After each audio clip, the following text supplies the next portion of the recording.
ಎರಡನೇ ಸಾರಿ ಬಂದಿದ್ದೀನಿ ಇಲ್ಲಿಗೆ. ಬಾಬಾ ಸಾಹೇಬ್ ಪಾಟೀಲರು ಬರಲೇಬೇಕು ಅಂತ ಒತ್ತಾಯ ಮಾಡಿದ್ರು, ಹಾಗಾಗಿ ಬಂದಿದ್ದೇನೆ.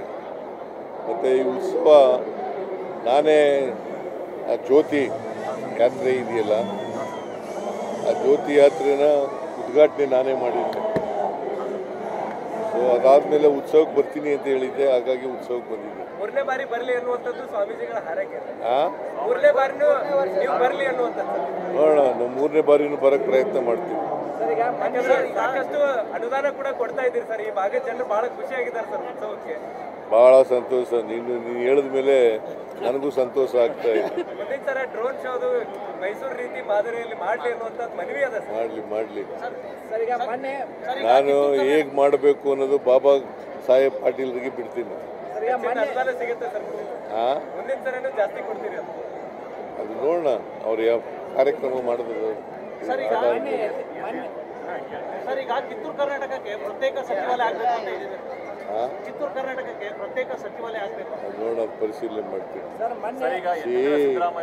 ಹೈದರಾಬಾದ್ ಕರ್ನಾಟಕಕ್ಕೆ ಪ್ರತ್ಯೇಕ ಸಚಿವಾಲಯ ಮಾಡಿದ್ದೀವಿ. ಅದು ಯಾಕೆ ಅಂತಂದರೆ 371J ಮಾಡಿದ್ದೀವಿ. 371J ಅದಕ್ಕೆ ಕಾನ್ಸ್ಟಿಟ್ಯೂಷನ್ ಅಮೆಂಡ್ಮೆಂಟ್ ಆಗಿದೆ. ನಾವು ಕೂಡ ತೀರ್ಮಾನ ಮಾಡಿದ್ದೀವಿ. ಮನಮೋಹನ್ ಸಿಂಗ್ರವ್ರು ಇದ್ದಾಗ ಮಾಡಿದ್ದದು. ಅದನ್ನು ಮನಮೋಹನ್ ಸಿಂಗ್ರವರು ನೀವೆಲ್ಲ ಜ್ಞಾಪಕ ಮಾಡ್ಕೋಬೇಕು. ಮನಮೋಹನ್ ಸಿಂಗ್ರವರು, ಇವರು ಖರ್ಗೆಯವರು ಮತ್ತು ಧರ್ಮ್ ಸಿಂಗ್ ಅವರು, ಅವರ ಹೋರಾಟದ ಫಲ, ನಮ್ಮದೆಲ್ಲ ಹೋರಾಟದ ಫಲ ಅದಾದ್ದು. ಸರ್, ಮೊನ್ನೆ ಯತೀಂದ್ರ ಅವರು ಬೆಳಗಾವಿ ಬಂದಿದ್ರು ಸರ್. ಯತೀಂದ್ರ ಸಿದ್ದರಾಮಯ್ಯನವರು ಬೆಳಗಾವಿ ಬಂದಿದ್ರು.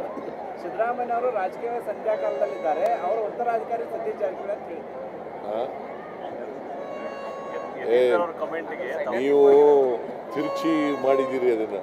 ಅವ್ರು ಹೇಳಿದ್ದು ಸೈದ್ಧಾಂತಿಕವಾಗಿ ಅಹಿಂದ ಸಂಘಟನೆ ನಾನು ಮಾಡ್ತಾ ಇದ್ದೆ. ಆಮೇಲೆ ಈಗ ಅದನ್ನು ಸತೀಶ್ ಜಾರಕಿಹೊಳಿ ಅವರು ಮಾಡ್ತಾ ಇದ್ದಾರೆ ಅಂತ ಹೇಳಿದ್ರು.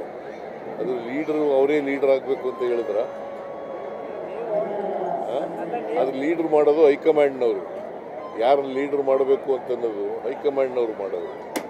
ನಾವು ಮಾಡಲ್ಲ, ಯತೀಂದ್ರನು ಮಾಡಲ್ಲ, ನಾನು ಮಾಡಲ್ಲ.